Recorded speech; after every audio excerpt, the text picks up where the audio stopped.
that everyone says until they Exactly. Well, you could be winning money early. That would be good. What's going on, man? What's happening? How you doing? Are we live? Yeah, we've been live. Yeah. Did you restrict to subscribers or? No, I haven't done that yet. I'll go do it. I'll do it right now. It's all right. I got it. Yeah. So psyched for today. Just a little bit of brag or whatever. I mean, for those of you that have been following the MMA betting streets, so I do this contrarian betting breakdown like every week, and it's kind of fun, but it's kind of like shows people like how to just figure out what's overvalued, what's undervalued, and just we bet all kinds of crazy stuff. Yesterday, we just freaking hit like everything. We hit like an 18-1 shot, like an 18-1 prop, and then like a 7-1, and then like the other 3-1s. It was just totally freaking crazy. So hopefully people got on that a little bit yesterday. That was I barely remembered what I did, and then as something happened, wait, did I have her by submission somehow? I'm like, oh my god, like plus like 16-1, which was pretty cool. And there's no more MMA for another month, so that's we can't lose it all back so quick. So that's good news. Yeah, that's it. I'm ready to get after today's slate. Yeah, let's get into it. All right, Rody, how you doing today? Hey, doing good, guys. What's up? Nice. Glad to be all back together again. Good to see everybody in chat. And we're gonna go get straight into it and get into I guess I'll ask Sheets. We have a couple weather games. There's some fairly concentrated chalk, and obviously most of the better games appear to be in the afternoon. Sheets. Anything you want to add before we go into the play-by-plays? No, I mean this should go without saying that because most of the a couple of things, because most of the good games are in the late window, you really should late swap depending on how you're doing. I mean there's plenty of options to pivot to in those late games, so you should really at 3:30 just check and see what's going on. And the problem might be is that you might not know exactly what's going on because like there could be scores from these early games that put you in kind of like bad place, but because the scores might not be so high, maybe you won't know exactly what to do. I mean, the new contest sim stuff on SaberSim can help with that, but you should definitely at least take an eye on it. But like for example, let's say that Barkley scores 35 fantasy points in the first games and you don't have him, then you're not going to get away with chalk in the late game, so that's one thing you could do. And the other observation about that is obviously, if all the great games are in the late window, then probably the early games are going to be probably lower owned. So that's another thing to think about. Absolutely. All right, well, let's get into it. We're going to start off with you, Rody, and talk about your quarterbacks that you're playing today. Yeah, quarterbacks today.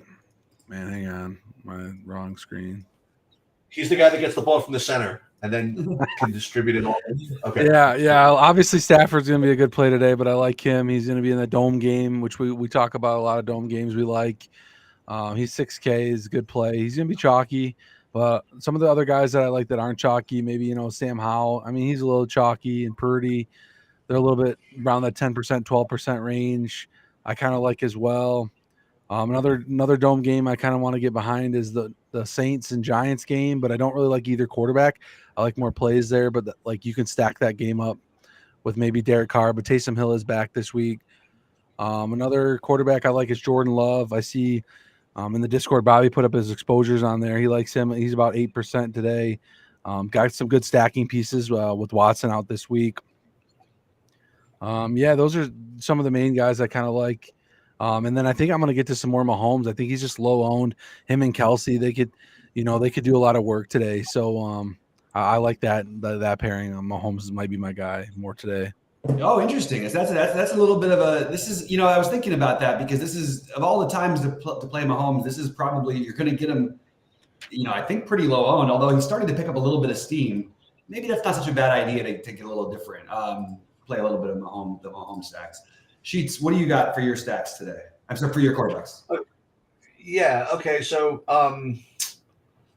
first of all, the right. What I do in these sessions, again, people want to know how to make best use of the content here, is I already have these already made at like 11 o'clock. But what I do is I just listen to what Bobby and Rody like come up with, and then I just readjust everything based on what I've gleaned from these two. And we don't talk about the slate beforehand. And I think that's pretty important to not talk about the slate beforehand. So like if they like a guy that maybe I didn't think about, I'll up them. Or if they really have a good take on someone I don't like, I will downgrade them and I'll rebuild everything. So and now with that said, also a little bit of context, I'm playing the 150 and I'm playing 3 entries in that. There's some weird, on FanDuel, there's some 250 or something like that. Yeah. And I'm playing the single entries. I'm playing the Wildcat. I'm playing pretty much most of everything.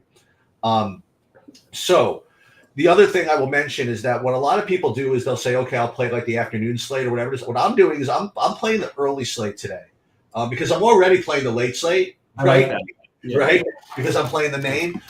So I'm playing this another bunch of entries. So by doing that, it let me kind of get a sense for what of these early games kind of make a little bit of sense. Yeah. And I think that the I don't want to say the hipster play, but I think that of the early games, I think the guys that are going to be, I don't want to say too highly owned, but the ones people are going to go to are guys like Jordan Love, right? It makes a lot of sense, right? And I think that that's very, very reasonable. And I think people might go with the Will Levis thing. I mean, he looked so good, that's something to do. The one guy right now, like I have like 45% like Brock Purdy, just because, you know what I mean? Like I might change that. You could late swap that, whatever it is. He's just like a tremendous play. The 2 guys that I'll mention, at least from the early games, that I'm getting like over 10% of. One of them is Joe Flacco, and the other one is the once and future king Tommy DeVito. So I'm getting 10% of Flacco and 10% of DeVito for now from the early games. And right now I'm getting 0 of the Dak Prescott, for example, and of the Josh Allen. No, I'm getting like 2% Josh Allen, but I promise you that I'm going to get more of them. It's just they're just too easy. You know what I mean? Of a pivot, off of Purdy and it's and Stafford. You know what I mean? And they're tough to get to.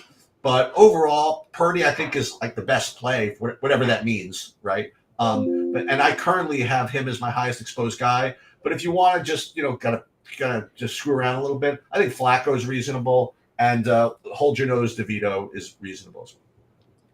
Yeah, I actually, I have those guys on the full slate, so I'm not hating that. I mean, I have a little bit of it. I actually today is the first day I'm max entering in the $20.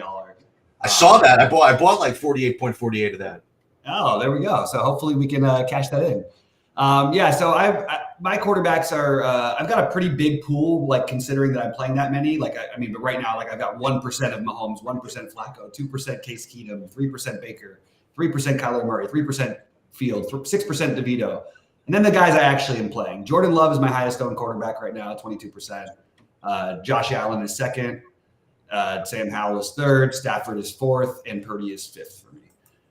But as you pointed out, Sheets, anyone but Love, I can change any of those around, doing whatever I want to based on what happens in the first set of games. Hey, talk to me about either of you. Like, talk to me about what you think about the Case Keenum idea. I was actually going to I forgot to mention him. At 4K, I kind of like, some of his stacking options are really cheap too, so at 4K, he could get us enough points to be viable today, but I threw him in some. Yeah, and I think that one thing about it that when I actually thought he was going to be a little bit more popular even than he's going to be. So did I. But I really did think he would, because they have a good system. Case Keenum's an experienced quarterback who's been around for a while. Obviously, took the Vikings to the NFC Championship game a few years, 5 years back. He's a good quarterback, and it's a really good system. So I definitely get the argument for playing him. And I think you have a fairly obvious guys to play with him, assuming, whatever happens with Noah Brown. They're all really cheap. They're not necessarily exciting plays, but they are really cheap. And maybe you just do the Dalton Schultz thing and just save elsewhere or whatever. But or maybe you just play him naked and just take the 15 fantasy points that he's likely to get in a pass funnel defense. I'm good with that idea. But I like the other guys too much more, and they're not as much more expensive, and it's a lot easier to get guys in today than it has been because we have some potential value, which we'll get into. I guess it's not just potential, but like projected value more than we have had, and it's why guys like McCaffrey are going to show up in a million lineups. It's why you're going to see a lot of this, a lot of the spend ups being just very easy to get to. So I don't know that you need Case Keenum, but I definitely don't mind the idea of doing it. We'll get more than 20 likes today, Rody. Anyway, all right, let's move on. Do you think you get enough points out of him to make it work to win anything, or is it more, you're going to get enough points out of the other pieces of your lineup? Well, the way you could win is, what if no other quarterback puts up more than 28, which is totally possible. Right. He puts up 16, but he could also put up 20. If he's within 10 points of the highest scoring quarterback, which I think is totally possible. Right. I think that you're very, very reasonable to play him. I wouldn't be like double, triple stacking him. I probably would try to find one receiver to play him with personally, but I don't mind the double, maybe double. I don't think I would triple stack him because I don't really want to like heavily focus on that situation. But you have run backs and Hopkins and Henry, so it definitely makes some sense to do it. I just personally like some of these other guys a little bit more. I am a little worried about the Stafford just because he's so popular and the Howell, but I do feel like that game. I don't really. I could see the Rams killing them. I don't really see the other path for how it doesn't work where we don't get at least like I think I have Ram. I think I have like a Ram and probably a Washington Redskin in most of my lineups. Anyway, we'll get into running backs now. Sheets, why don't you start us off with what you like at running back?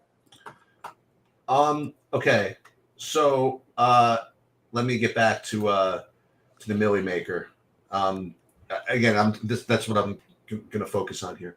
So in the Millie Maker, my top owned running back is no surprise. I mean, running back I'm usually pretty chunky anyway, but is Kyron Williams. I have like 50% of him. And again, my concept is, I just want guys that are going to get all the work, and I don't want to speculate which of the two XYZ running backs are going to get there. We'll talk about Miami in a minute. I don't know what to deal with Achane or whatever, but if Achane's playing, like for example, I would want neither of those guys. Anyway. Ezekiel Elliott, another one, same thing. It's just he's just the guy there now, and I saw it in his last game. He's the dude, and McCaffrey. So those are the three running backs that I'm getting to the most, and it's by a decent amount. The next guy I have is a drop to like 20% of Antonio Gibson. So it's really concentrated of like 4 running backs, if you want to know the truth, for me. Yeah, I think I think we're going to be similar here. I've got 63% Kyron Williams right now. I've got 54% McCaffrey, 25% Rachaad White.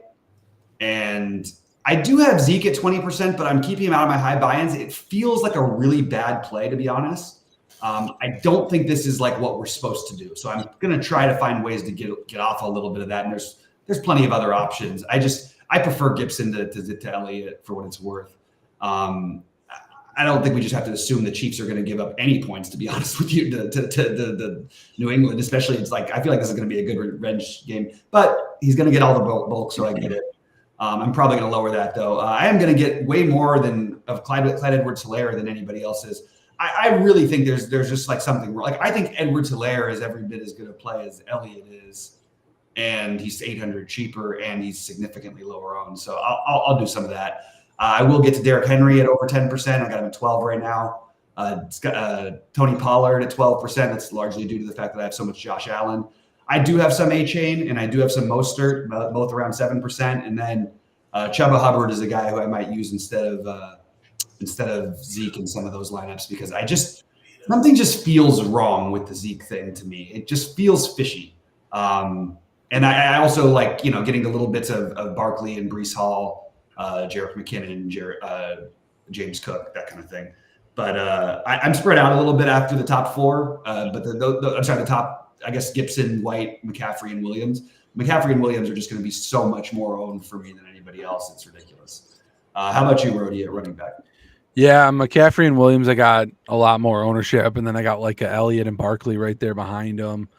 I like Barkley a little bit today, lower ownership, because I like that Saints-Giants pieces in that game. I also like some Kamara, really low ownership. I love that. I think he's my guy today. I got him about 20% of my stuff right now. Ooh, nice. But I'm probably gonna have him bump him up a little bit more. Gibson a little bit at 5.2. I like James Cook. I'm glad you mentioned him a little bit. He's been getting a lot of work too. Looks like since they got the new coordinator and everything there, he's been getting involved a little bit more in the game this week. It's going to be bad weather there. Could be a little bit more ground game. So I threw him in a few. So I like that call by Bobby there. And then, yeah, I mean, you guys said pretty much. Oh, White, I like him today too. Bobby said you guys pretty much mentioned him a little bit. No, Aaron Jones back with no AJ Dillon this week. I threw him in a few as well. Yeah, so those are kind of my lineups for right now.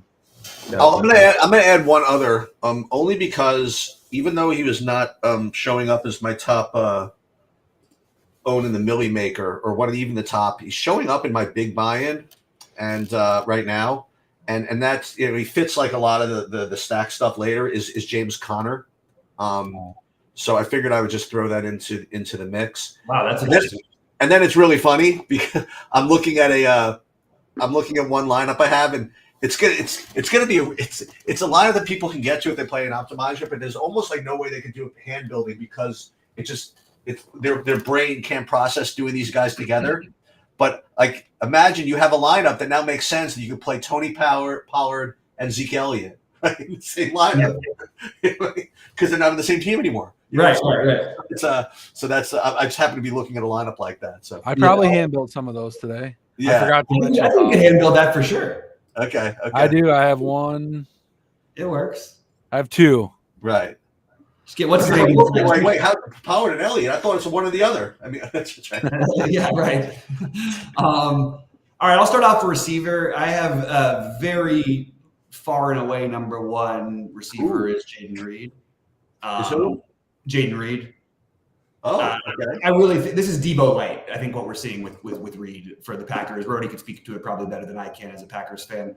But he's getting. I mean, he gets rushing work. He gets all the looks. I am definitely on the Jaden Reed thing, and he is my highest owned receiver at almost 50%. Really, really high. Probably a little too high. Look. There's this Wan'Dale Robinson and Demarcus Robinson stuff. I'm currently doing it right now, some of it, especially the DeMarcus, because I can change my lineups after lock. It doesn't feel right. These are two other ones that I probably need to get less exposure to, especially Wan'Dale. Something about this feels a little fishy. I don't know. The thing that I could do to change it, because I think that Olave is going to sit. If once we get word that Olave is sitting, Rashid Shaheed, A.T. Perry become right back in play big time. As does, and it also solidifies Kamara as a really good play and adds to Sheets' little comment in chat, Taysom Hill, who I've gotten one of my big buy-ins. You know what I mean? All those guys are going to benefit from Olave being out, assuming that he is in fact out. So if he's out, that's going to be something to look out for. I can use those guys. I can get less Robinsons and play him. Love Terry McLaurin. I have some Demario Douglas, another one I'd like to get off of and use some of those other guys. Mike Evans, I've got about 20%. And then the Rams, Puka and Kupp, I'll have about 20% of each of them. I am getting to like 15% Diggs, 15% Debo. And it is, mostly those are stacked plays, especially the Diggs one. And it's really just, okay, I'm just going to take a shot on Diggs in what's supposed to be a terrible matchup. People are going to play Josh Allen with all kinds of other guys today. I just don't think Diggs is getting the ownership that he can pay off, I guess is the way to put it. I'm getting just blown up all of a sudden. So the Washington receivers, the Rams receivers, the Green Bay receivers, Davian Wicks, and the San Francisco receivers are being the main focus for me receiver-wise. How about you, Rody, and then we'll go to Sheets. Yeah, I like those calls. Jaden Reed, yeah, I'm gonna have him, but he's gonna be very chalky. He looks to be seeing places at 30% owned. So yeah, like we got him at where is he at? Why do I gotta scroll so far for this guy? 23-ish%, 25.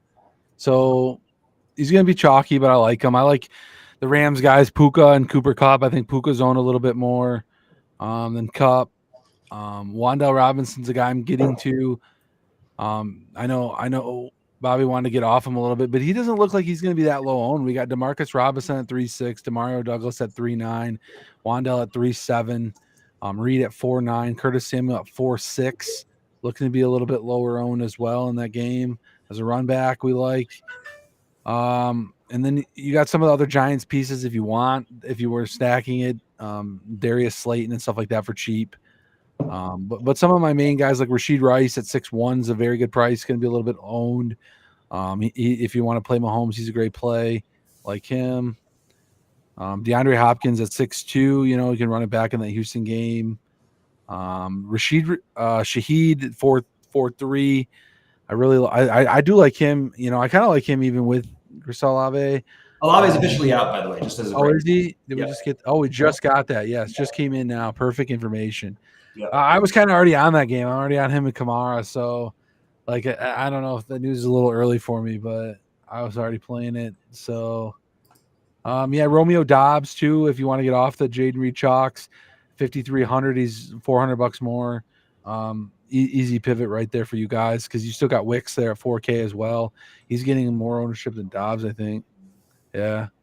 So those are some of my games. You can tell what kind of games I'm stacking. Those are the games I like this week, and I don't think I missed anybody from what Bobby said too. So we'll let Sheets clean it up. Clean it up, Sheets, but I'm going to mention that those guys are going to look like great plays and just be a little bit concerned because that game does not have a favorable game script, I don't think, for them. Well, I think we talked about 737 wide receivers. I mean, I didn't mention Diggs, Tyreek Hill, or CeeDee Lamb. You should be able to easily clean this up. Right? I mean, no one's mentioned Tyreek Hill. No one's mentioned CeeDee Lamb. No one's mentioned – I guess that's the deal with wide receivers. I have some CD, but I should have mentioned him, yeah. I'll tell you right now what my highest owned guys are, and then I'll throw in a couple of hoodoos, I suppose. I currently have I guess, the most of Ayuk, but that's 25%. And a lot of the guys you mentioned, like Demario Douglas, Amari Cooper. I don't know if anybody mentioned him, but Amari Cooper, Rashid Rice. I mean, like all these guys, depending on how you stack. But I do think that I want to go back to this idea that I had earlier in the week of some 3K idiot, breaking the slate somehow. First thing I want to think about now, like you mentioned with this Houston thing, if I think Noah Brown's expected to play, but even if he does, you got these 3K guys like Xavier Hutchinson and this John Mechie. I don't know which of them is going to be the wide receiver 2-3 / whatever, but those guys can do something maybe 3K. You're going to play Case Keenum anyway, right? You play these guys at 3K, then you play whoever else you want. Other just ridiculous cheapos. Forget the Giants for a minute. I want to go back to the Jets. I don't know if anybody talked about Garrett Wilson or whatever, but if they get into this game script, I'm telling you, they like this Xavier Gibson guy, and he's 3,200. And if Miami gets up or whatever it is, or even if they're not, I think he could do something at 3,200. And then you get to pick, and I'll go back to the same guys I mentioned earlier in the week.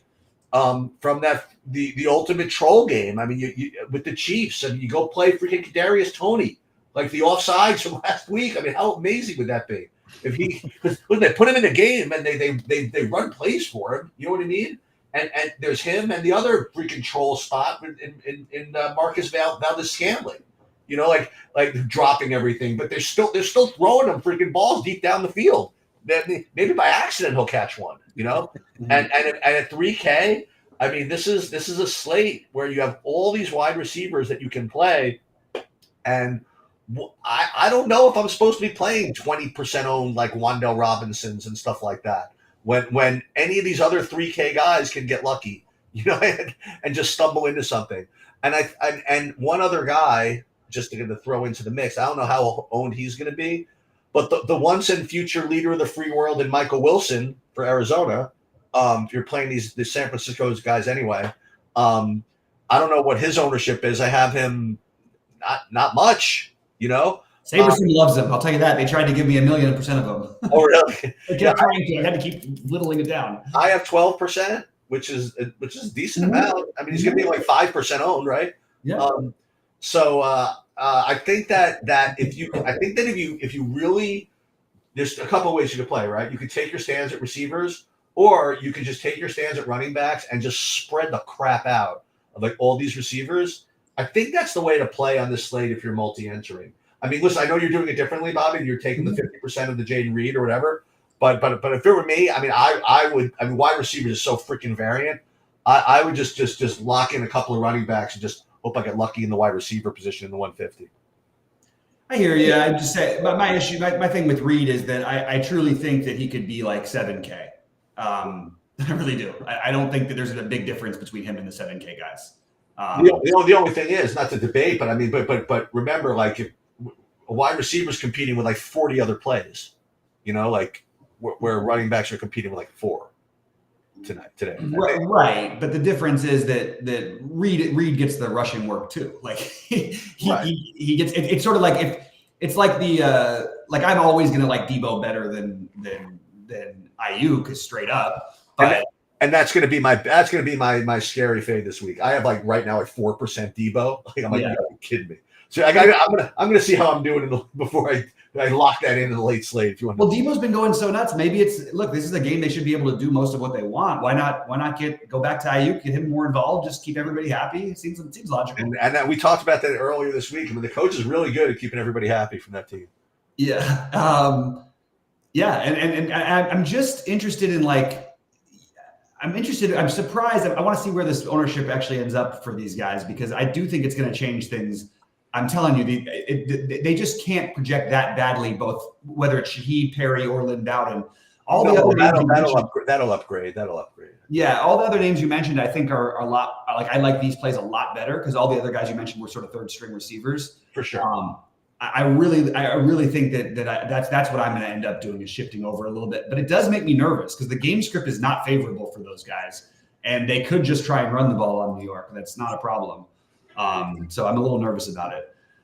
All right, let's talk about tight ends. I guess I'm starting this one, or did I start out the last one? Rody, you start off the tight ends. All right, tight ends. Well, we got Travis Kelce at the top. He projects really good, but you got Trey McBride there. He's going to be a little bit more chalky. He's getting the same volume as like Kelce, projects like a point or so less. I still like Travis Kelce. I think he's elite volume, but the savings are good. But some of the other guys we're going to want to look at, like George Kittle today, in the dome game, he's looks around 7-8%. I like him. You got Logan Thomas at 3.7 in the Rams game if you want to run it back with a tight end. Dalton Schultz being thrown by Casey Keenum. I kind of like that stack pairing at 4.9. He's a little bit more expensive. You got Higbee in that same Rams game, which could get some work against Washington as well. 3.6, I really like that. Chig's going to be a little bit cheaper. He's going to be probably the cash game, cheap guy. Everyone throws in at 2.9. Gets a lot of volume there against Houston. Should be a good play. Tucker Kraft at 3K as well is going to be chalky. 3K is not bad. We like that Green Bay game for stacking, for passing. So those are mostly my main guys. You do have Darren Waller back this week in the Saints game. I've heard some stuff on limited snaps, but I'm unsure. I wouldn't think they would rush him back if he wasn't ready to play. So he got a lot of elite volume and touchdown targets when he was playing. So I know Poker X Factor just mentioned him in the chat. I don't mind a little bit of that, but I'm not going to go super heavy on that. I mean, I think those all make sense. What are you doing, Sheets? Yeah, so normal guys like Trey McBride, but the usual 35% of him. Best receiver on the team and a good game script as usual. So I like him. Highest owned for now. Again, the normal disclosures, like late games always can be swapped out. Similarly, what's his name? George Kittle, who you mentioned, both in that game. You can play double tight ends in that game really easily. Justify that. I'll bring up a couple of hoodoos. I'm not getting to them, but only because you mentioned them last week, earlier in the week. I'll get to that in a minute, but I'll go right back to Njoku. Obviously Flacco likes throwing to him. Who doesn't like throwing to him, right? So he's good. A lot of good tight end plays. If you're going to play the Jordan Love, I imagine Tucker Kraft is going to show up in some stacks. So that makes sense. What about if you want, whatever, to deal with the late game? What about that Ram tight end that you talked about earlier in the week? That Allen guy, is he good enough to play on a main slate? Higbee's playing, and I didn't know that. Okay. So yeah. Okay. But if he was out, I would absolutely be playing him. Okay. All right. Gotcha. Yeah. So yeah, I like a lot of the names you mentioned. I feel, again, I'm just sort of trying to play devil's advocate because currently I do have McBride as my highest owned, but only a little bit ahead of Tucker Kraft. Yeah. The thing I have an issue with the Okonkwo thing, like I point this out every week. The guy hasn't scored 10 fantasy points in a game. And we've been doing this for 3 years with him. At least Tucker Kraft's a rookie. Like I can at least get a little bit more behind this. So even though I do have some Okonkwo, I actually have some of them together because it's a double spend down thing. Like I actually don't think it's like awful, but I think I'd probably rather find a minimum receiver now that we've got some other options. So I actually think it's going to end up being McBride, then Kraft, then Logan Thomas for me, followed by Taysom Hill, then Okonkwo, then Njoku, then Ferguson and Kincaid. Those will be my main pool. I do have splashes of Tyler Higbee, Cade Otton, Kittle, and Kelsey, but not very much. So I'm sort of a little bit with the chalk, but I do think that the Thomas, Taysom Hill, Njoku, Ferguson, I think those guys are all, and Kincaid, they're all going to be lower owned just because everyone's going to play McBride. I think you can play them with McBride, and I think you can play them without McBride. I think that those are all pretty reasonable options. And then we move over to everyone's favorite category, the defenses.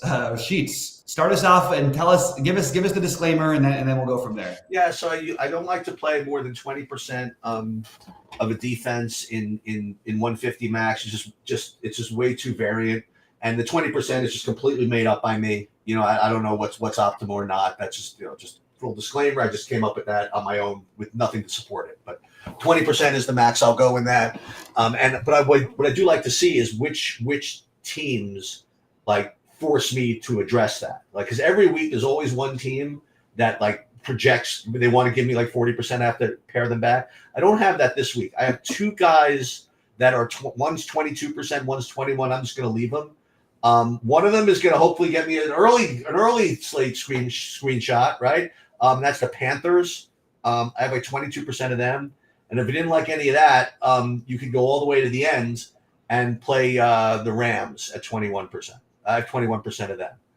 And listen, that game could go a lot of ways, and Rams defense could end up with like a 0. It's very possible. I like the Rams. I like the call out Rams defense, to be honest. But for now, those are my top two: Panthers and Rams. Yeah, I have the Panthers significantly. I'm gonna have to lower it, Sheets, because I'm breaking your rule by double right now. Right, I bet. So much Panthers, it's crazy. But I'm gonna whittle it down and get some spread out. I have the Panthers, then the Jets.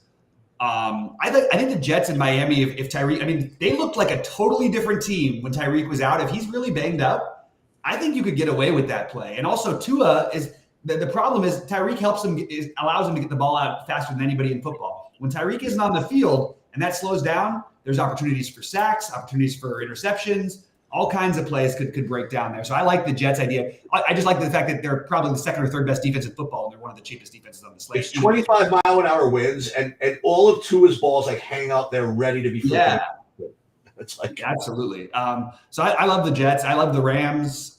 Even though I like the Washington stacks as well, I think that the Rams defense could absolutely. Sam Howell takes more sacks than anybody in the NFL. Have some Bills defense. We'll see how Dak plays in the cold on the road. He has sort of had this season a little bit handed to him for the most part, although he did get the nice win in Philly. But we'll see how he does on the road in Buffalo. And then I've got the Chiefs and Patriots as my next two defenses. Howell stacks with Rams defense. I have no problem with that, by the way. Howell stacks with the Rams defense. That's right. You get the 7 sacks, maybe a pick 6, which automatically means he has to bring them from behind. You know what I mean? There you go. Yeah. Start off with the game with a pick 6, and then you're just cruising for Howell money. Definitely viable in late slate, and probably viable in the main slate. I think in main slate too. Yeah, I agree.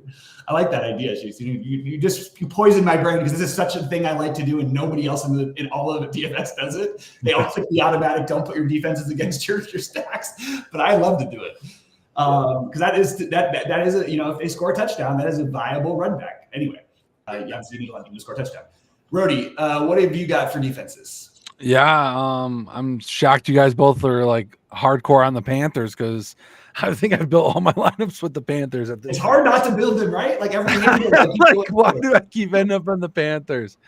I threw a couple Bills in there just because of the weather there. You know, I even threw a Cardinals 2.2 just in there. You know, I have a Cowboys at 3-2. I don't mind them. I do like the Jets a lot, like you guys were mentioning.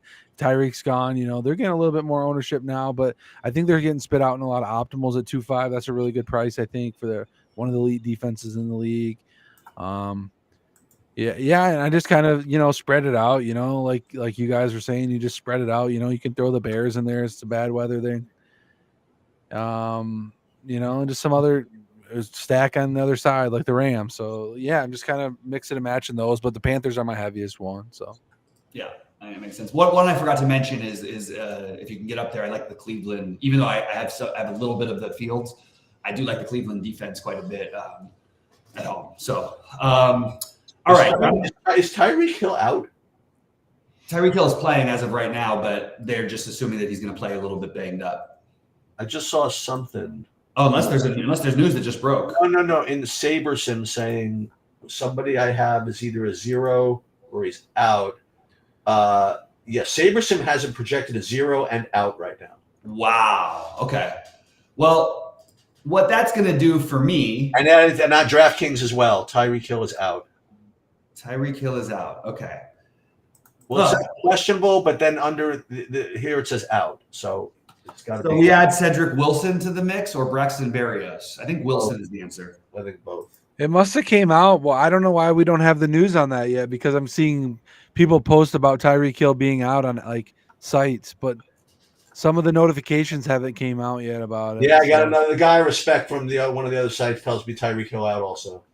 Yeah, so some of the guys that I like too are posting about it. So, to be honest, I think that makes both A-Chain and Mostert, especially A-Chain, a tremendous tournament plays. I really do. What about Waddle? I think that it actually, I mean, that just means he's got like the toughest matchup in all of football now. That's pretty tough. wow. He's going to have to line up against Sauce. I don't know. It doesn't feel like the ideal thing to do to me. I don't think they're going to try to. I think they're literally just going to try to win the game on the ground. I think this game is winnable by the Jets, by the way. Yeah, I'm about to say the Jets defense play we just talked about ain't a bad idea. Yeah. Also, and A-Chain is still technically questionable, but my guess is if they release that Tyreek's out, we could probably assume that A-Chain is probably in at the moment, but we'll find out for sure, obviously, before long. Okay, so that's going to change some things a little bit. I was going to, have a bold take, but I guess that I guess my bold take is that lineups with Packers receivers and Rams receivers, you'll have a Packer and a Ram on the winning lineup. Jaden Reed and Puka being my two favorites. That's not anything too crazy. So I will say that that my I guess it's not wild anymore, but yeah, I guess my wild other one is, you know what? I don't even feel comfortable saying it. It's not even that bad of a play. I just think James Cook is being way overlooked today. So I'm going to try and get some more James Cook. There were two other guys we have to check to make sure if they're playing or not. One was the guy from Packers, Wicks, and the guy from Tennessee, Westbrook Akini. They were both questionable as of like last night. I still see them questionable on the board here. I think we haven't got that in yet. At least I haven't seen. I mean, it should have been coming in by now. Yeah. Let's see. Wicks is active. Wicks is active, it says. And Westbrook, Akine, it doesn't really say. Yeah, A-Chain is officially active too. Yeah, they said yeah. Chain is active. Wicks is active. Okay. So listen, I'm gonna probably I'll redo everything. I think Hill being out is it's important enough to redo the numbers in a little while.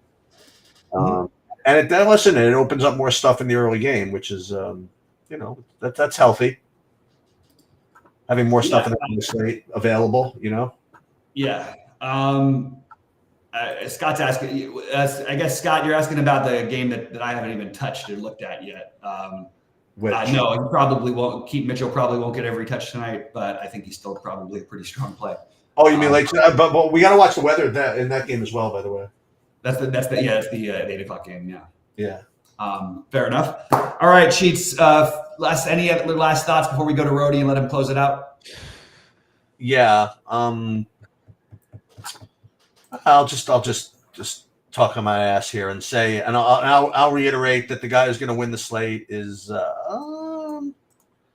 Kadarius Toney's actually too easy. Yeah, it's gonna. You want to know why? Because number one, like everybody hates him. Number two, it's a freaking early game, which no one's gonna want to play. It's at New England. It's like a stupid, probably a low total. He's gonna be like what's his name, like Tristan Thompson owned. And if he comes out and they give him like an end around and he runs like for 70 yards on like the first play of the game or something like that, I have to have him in one line. I just have to do it. Well, you're convincing me of a whole different thing now. Now I'm convinced that the Chiefs hammer stack is the way to go, because if you really think about it, after the blow up on the whole thing, Mahomes losing his cool, everything, him talking about Kelsey's career, aren't they just gonna like try to go to Kelsey a million times? Kelsey, Tony, and MVS. The triple stack. Mahomes 500 yards. Kelsey is done, right? MVS drops everything, and Kadarius Toney's a moron. So those three, perfect. And you got the Mahomes revenge against the team that beat him in the Super Bowl the first time. Like, I mean, this is a lot of stuff. Or in the AFC Championship when he was young. I like the Mahomes stuff, so I'm gonna have. I'm in on this little narrative. All right, Rhodey, take us out of here, buddy. All right, guys. Good luck, everyone, and don't forget to hit that like button on the way out. And as always, let's get it. Let's get it.